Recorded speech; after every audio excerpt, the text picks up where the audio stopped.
Telangana CM Revanth Reddy Adilabad జిల్లా పర్యటనకు వచ్చారు. పర్యటనలో భాగంగా కేస్తాపూర్లోని నాగోబాను దర్శించుకున్నారు. పూజారులు ఆయనకు ఆలయ మర్యాదలతో స్వాగతం పలికారు. అనంతరం సీఎం రేవంత్ రెడ్డి ఇంద్రవెల్లికి వెళ్లనున్నారు. తెలంగాణ పునర్నిర్మాణ సభలో లోక్సభ ఎన్నికల శంఖారావం పూరించనున్నారు. తర్వాత అమరవీరులకు నివాళులర్పించి స్మృతివనానికి శంకుస్థాపన చేయనున్నారు.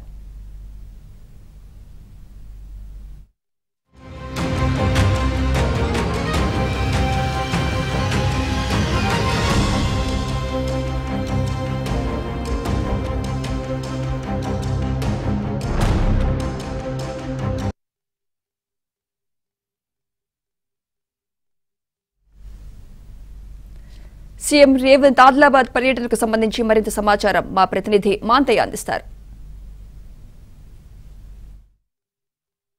కాంగ్రెస్ తెలంగాణ పునర్నిర్మాణ సభతో ఇంద్రవెల్లి జనసంద్రంగా మారింది. వేలాదిగా మంది ప్రజలు తరలివస్తున్న పరిస్థితి కనిపిస్తుంది.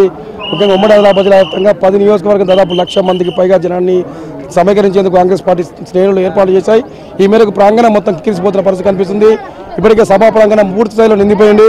షెడ్యూల్ ప్రకారం కేస్తాపూర్ నాగోబా ఆలయంలో పూజలు నిర్వహించిన అనంతరం అక్కడకు అభివృద్ధి పనులకు శంకుస్థాపన చేయడం, మహిళా సంఘాలతో సమావేశం అయినంత తర్వాత రేవంత్ రెడ్డి ఇంద్రవెల్లి స్థూపానికి చేరుకుంటారు. ఇంద్రవెల్లి స్థూపం వద్ద అమరుల నివాళులు అర్పించిన అనంతరం బహిరంగ సభలో పాల్గొంటారు. బహిరంగ సభకు సంబంధించి ఇప్పటికే పెద్ద సంఖ్యలో కూడా జనాలు తరలివచ్చారు. ప్రాంగణం పూర్తిస్థాయి కిక్కిరిసిపోతుంది. ముఖ్యంగా ముఖ్యమంత్రిగా బాధ్యతలు స్వీకరించిన తర్వాత తొలి పర్యటన ఆదిలాబాద్ నుంచే చేయనున్న నేపథ్యంలో ఉమ్మడి ఆదిలాబాద్ జిల్లా వ్యాప్తంగా కూడా ఆదివాసులతో పాటు ప్రజల్లో హర్షం వ్యక్తం అవుతుంది. మరోవైపు గతంలో ఇదే ప్రాంగణంలో కాంగ్రెస్ పార్టీ రేవంత్ రెడ్డి పిసిసి చీఫ్గా బాధ్యతలు స్వీకరించిన మొదట వెంటనే ఇక్కడే బహిరంగ సభ నిర్వహించారు. దళిత గిరిజన దండోరపేట నిర్వహించిన సభ కాంగ్రెస్ పార్టీకి ఎంతో జోష్ నింపింది. గత అసెంబ్లీ ఎన్నికల్లో కూడా కాంగ్రెస్ పార్టీకి సంబంధించి ఒక ఊపు తెచ్చిందని చెప్పవచ్చు.